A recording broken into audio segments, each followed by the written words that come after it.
Let's see here. Welcome, welcome, welcome. Welcome back to Rick Worth's place. Yeah, it's it's kind of comfortable. Being here that it is home. This is my studio in Key West, Florida. And I turned it into this here little business here to teach you guys something about the Bible. Because I've been on a lifelong quest to learn about this Bible. One of the first things I had to worry about was, who is this God, And everything that I did was going right towards Him. And so I didn't have an idea really but that He was going to be a mother and a father figure. But eventually what I do is I got to know it, all right? I got to know the Bible so well at my last little place. That's St. Peter's Church, and it was a Episcopal church, and it was for black people. Basically it was them, and they allowed me in. Well, there was only 3 or 4 people going to church at that time, and so I had a beautiful gal. Her name was Dorothy. Become my boss and taught me the rules and everything. I mean everything. Um, Computers were new during this time. We didn't have all these things that we can do with them. We could run our lives by them, but no, it was that the computer came on, and so it taught me more things. I know I didn't want to go to the Navy and become a yeoman just to learn how to paint, just how to run a machine. But then everything seems to work out right, and here I am. My last part of my life, would be running into this woman in this church, and I just told him I'd like to mow your lawn. And he said, "Well, the last person that mowed this lawn robbed us, blind." So I said, "Shit, wow, you got a guy coming to rob you? How much did he take from you? Get $5 or $10. That they robbed us. He robbed us." Well, I didn't allow that to happen anymore. Because if I was to have my way, I was going to own this church. Because oh my God, this is the best thing in the whole world. So a guy with my skills, and I got plenty skills, can just come over and I could take over a church, just absolutely take over, and do it all right, and. Well, after my years and years, of this has been years, like 6, 7, 12, 13, 14, something, 15, 16 years. Oh, no, it's just no. When this happens, you have to go through, first off, you have to go through Lent, you have to go through all this business of going through what the church requires you to do. And so I found out that this is the works. This is the works. This is what we're doing. All right. So I'm doing the works because it says all people, all God's people is going to be, subject to the thing, the works of paper. But how do they talk about this in real life? They said no, it's no longer needed for this. And I said, damn, I'm just getting more confused. Well, I came to this church because they needed me, and I think that in this situation, it's going to help me because I'm looking for the Father. I'm looking for him. I'm going up on these scaffoldings and stuff like that. Way up high, it's squeaky little ladders and stuff like that. And I'm saying the Lord's Prayer to myself. I just know I'm not going to make it. But I still went. I went to church.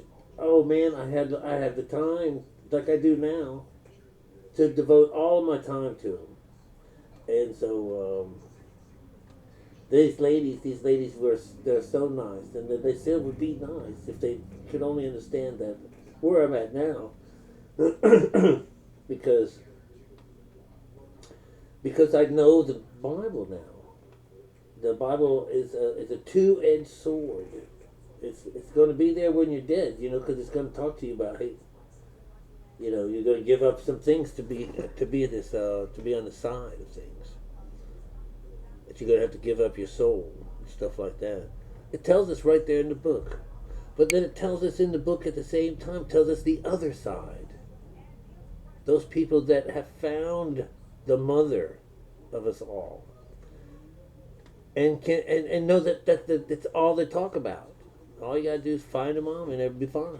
If you find your mother, you'll be fine. You'll be fine. That's how it goes. But if you're constantly looking, or you have, we're always going into our Bibles as a place to consort. Well, you better do that. You better go back to your Bibles, but then it's in our Bible. It's in our very Bibles now. It's going to slap you in the head. It's going to say, hey, there's a spiritual side to this. How beautiful the spiritual side is. Spiritual side helps to tell the truth. Helps to, out of all the ways that you can make the top story come into life. I mean, how many different ways? Thousands and thousands. But how many ways can the end theory come? But one way. One way. And that's what I teach here. It's going in, within you. You're coming into the midst. Into the midst. You're coming into you. I always knew something was going on. I always knew it. And I told my preacher, I said, what the hell's going on here? He said, we could preach and preach and preach and pray and all this stuff. I said, all day and all night long. It ain't getting nowhere. He says, well, where do you think it's getting? I think it's getting Satan. Satan! And he'd laugh and he'd laugh and, make me feel really dumb. He says, no, everything's working out fine. So, I don't know about this business of being on earth here. But for a preacher or something like that, you're supposed to give up everything. But he had gotten everything back right before he died. And he got everything back and he gave it to me. Well, I've gotten rid of all of it since. But, damn. You have to get rid of your shit. Well, I don't know about the getting rid of the stuff, That's an outside thing, that you have to get rid of everything. But when you go through life for yourself, it's like you get down to nothing. You haven't anything going for you. You haven't got anything happy going on in your life. And you've got this Jesus here. You wind up on his doorstep and you fall asleep on his doorstep. But the thing is that I was lifted from this doorstep. I was lifted from this doorstep when, well, I just couldn't do the things that the preacher was wanting me to do, or that I felt responsible as a person of the cloth. I don't want to have all these homeless people running around my place. I can't have that. I can't have that. Well, I had to detach myself from everything. And I just couldn't get it anymore. I couldn't do God's work.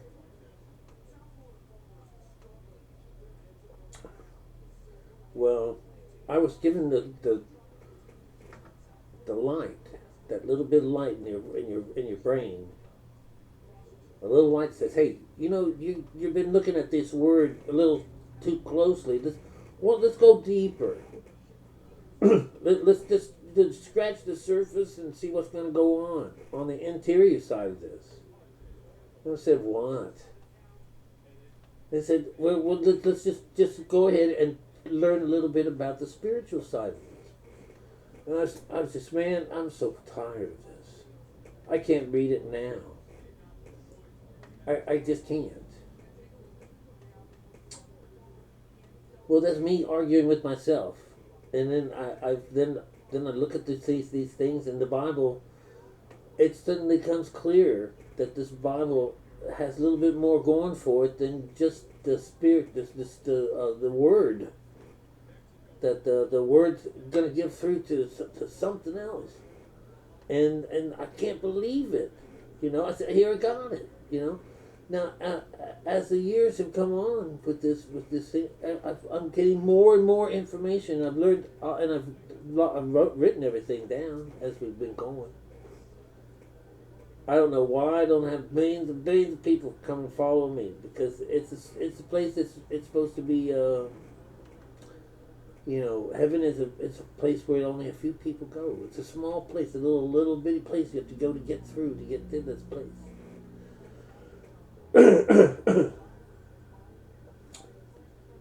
Well, let's see. If you want to get to this heaven thing, you have to put a lot of stuff aside. All these things in the Bible are different stories, but all these stories are really telling about the same thing. Whether or not you've come into this town, into this world as a child, and as one of God's own, that's going to be your soul, or it's going to belong to God. Okay, well, you all belong to Him, but this person that gets to make it all up sure has the chance to make it all up. He's just running around with Father now. That's it. And everything good and bad is going to be attributed to Father. And so, I'm sorry that I got myself all confused and thought that was both Mother and Father, meaning God. But no, I took on just that it was Father. That's all I had was Father. So, and that's what I believed in. And so all of my life, I've been ushering this Bible in and stuff like that, and really wanting to believe it, and then find out that's the only reason why I couldn't get anywhere. But I had to do it. You see, it was my works. And I had to do it. When my works are over, when you're finally finished with your works, do you get this knock on the door and it says, hey, Rick, hey, I got something for you. This is Father. This is you, Father, right now on the outside. He comes to us like, hey, come on. I got something for you. And it's going to kill you, I said, damn, it is, huh? Well, it does. It does. In a strange sense, it kills you and makes you come out brand new on the other side. But it's so cool. It's so cool to come about this thing. It's really something that has to happen when you're alive. And it doesn't come to you when you're dead. You go up and you come back down here again, because there's no heaven and earth and stuff like that. There's only earth here, and earth is going to be what you make it. And a lot of people make it into hell, and it's really one hell of a time. A lot of people try to make it into heaven, and so in pretty things and stuff like that, and it still counts as hell. But all these things are all mixed up. And it's all these mix-ups of heaven, of God. That God being a one-person thing, but it's really God, as Father and Mother. These are the two people, the two things that we are supposed to honor them. We got to remember to honor Mother and Father. But we got thinking that it's our Mother and Father. It's not our Mother and Father. It's our right and left side of our brains. That we got to get these two together. This is our brain. This is what we're talking about. It's our brains. It's going to find out some way to make you even. And it's just beautiful. It's just beautiful. The spiritual side of this book is so cool. And it has, everything that's 7 or 70 or 7, they're talking about, pretty things, like the 7 chakras. They're talking about your innards. The innards is, you can follow this so beautifully. Song of Solomon and stuff like that. All these songs of Solomon, they're his. They're his. He has absolutely nothing to do with the queen side of Sheba, stuff like. All these things are just stories. They're stories about someone or something from the past. I heard someone tell me, "Oh yeah, there are a bunch of old people made these up and stuff like that." No, they're woven together so beautifully that they are woven. They're written like a 1, 2, 3, 4. This is the way that the scriptures go. Is that when they're written like that, when 2 comes around again, it's going to be a 14 or 15 or 16 or something. It's going to follow in your rules, and each one of those things reduced down to 1, and each one is going to be something. So that's the beauty of the code. All right. Well, there's another part of the code that I haven't told you about, which is really about the four beasts, the 4 living beasts, and that's how you go about. Well, you just find that my goodness, it's just a reading of the Bible, but the four beasts represents your mind, your first one, this is the intellect, which would be your interior, the inside of you. And then you got the third part's going to be your body part. This is you, yourself, which could be a star. Star shows up in here. Do you know that star? This is Star of David. You're the Star of David. You are. You. Oh, I'm sorry I can't get you to understand that, but you are the Star of David. These books are all about you and how to bring you up. You're not going to be a part of someone else's comings up. I don't know who the hell or what the hell those people are doing. I don't know nothing about what they're doing. All I know is about what I do. And so that's what you got. You got only you. Only you's going to go up there. You're going to do this. You're going to tell on yourself. You're going to tell on Father. And you're going to tell on his female side. That side that's got you in the hooks, because you wouldn't be there otherwise. So we don't have to come out and fighting with our brothers and sisters with this here, because we know that they're not chosen yet. That this is something that comes to them, and then you get this wonderful information from this thing. You don't need anything else. It's just this knowledge. And maybe you don't get it. Maybe you can't go right in and get it going. Maybe you have something clogging up the thing, I probably haven't gotten it either. I don't know. I can just say that, hey, I did get somewhere because I got all the knowledge. I got all this knowledge. And it just comes to life. It's so simple and sweet. And I share it with you guys, And if I don't get anywhere, I don't get anywhere. It's just how it goes. But I know that I've been afforded this knowledge to come about and come to a light.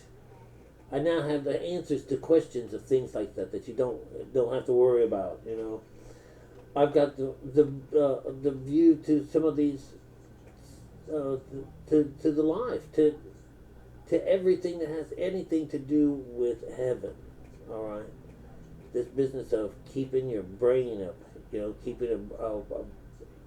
Keeping your brain high in the air. That's the only part. You're going to lose the lower mind when you finally go over this other side. You're going to lose the lower mind.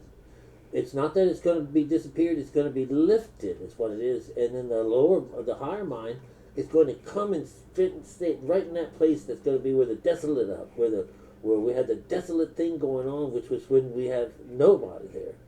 We had the lower mind. I don't know how I'm doing this, if I'm doing the right side, but when we're first born, and for a good long time, we're going to constantly we're going to be making our trespasses against God, because we come into life not having our child, and we have our child is our son, and when we let our son get killed and stuff like that, we're actually giving it over to the right side of the boat. We have tossed him over to the right side, to the left side of the boat.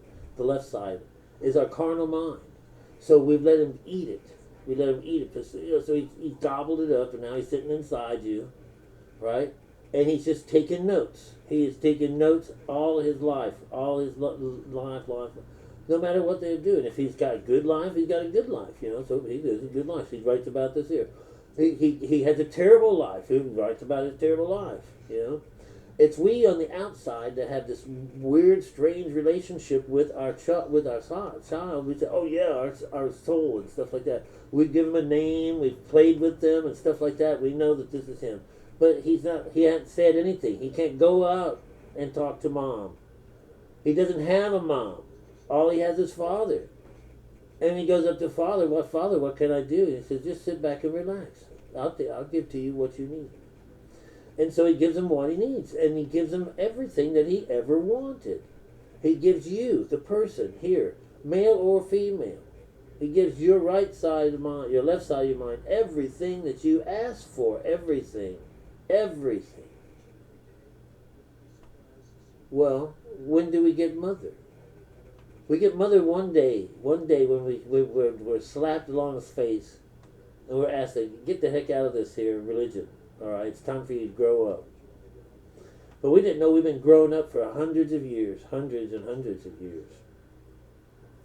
That when it's time to grow up, it's when you finally say, gosh, I didn't know I did that. I didn't know I... So this thing, this beautiful thing of us takes us up to see our mother. And it's our soul that's going up there to take us up to see our God, to see something, to see God, a mother and a father. But mother doesn't come in. Mother's going to come in when you finally reach her. When you finally reach out and you touch her or something. But this is when she comes in and she takes over for the other woman. The moon turns to red. That's a take over from the mothers. That you've now got your mother back. You got the main person that you've been looking for to grow us up and to heal us and to bring us out of this darkness that we're in. And that's what it's done to me. And that's what I'm hoping to do for you, is to find some way to get you out of the darkness. Well, it comes down to it. I hope that it's working for you, because it's really the only way this can go. And when you can, you'll be good. You'll be glad. You'll be over. You'll be mad at some things. You'll be this and that. I'm still trying to get on with my mind, because I don't know where I'm going to stand at this particular point. I've learned so many bad things about our world, but then I got to look around and see that they're everywhere, And I have to put up with these things. I don't know what the world is like now. I don't know anything. We're all in lockdown. We're all in spots of where we have to do certain things for a couple of months. We have to do nothing. No money, no nothing. That's crazy. But then we got to go through it somehow. I've already gone through a month of it, and I got to go through 2 more months. My God. And we're down here. We're down on the low ends of things. All right? I'm way down here. But the last thing I have to worry about is the world ending on me. I can tell you now that the world's going to go on and on and on. And when something's going to destroy it, it will be religion that comes in and kills it, that does something. And there's a big, a war of some kind. And you'll hear that all these people of religion were all behind it all along. And that's what's going to be what does us in.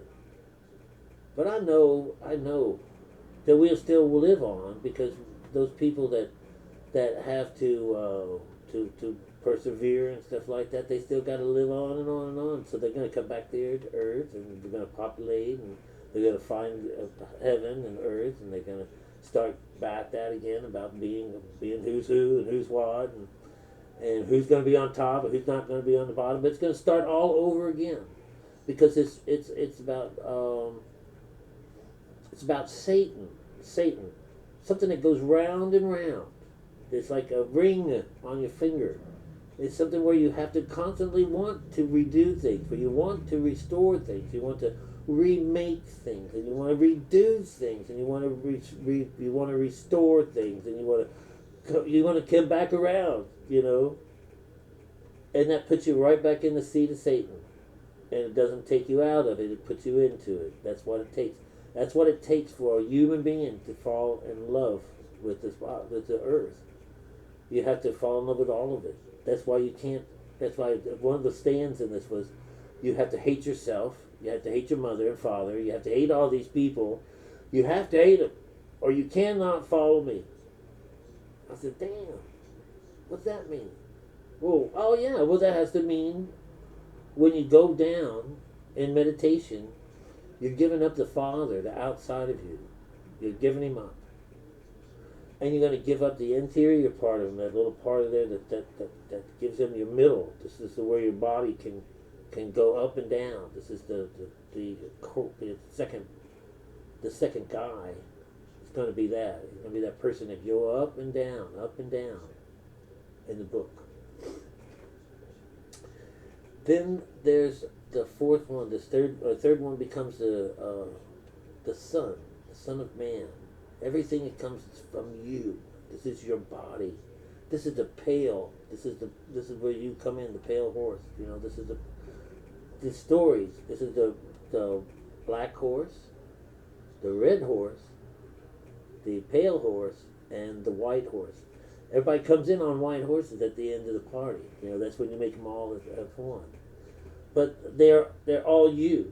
They are, every one of them are you. Are your buildings, your things that you've made your mind to believe these things, and you're going to be, you know, now you're part of a mass of people looking for their comeuppance. You know, they want to be part of a billions of people coming up to shed the light. Yes, bring it on, bring it on.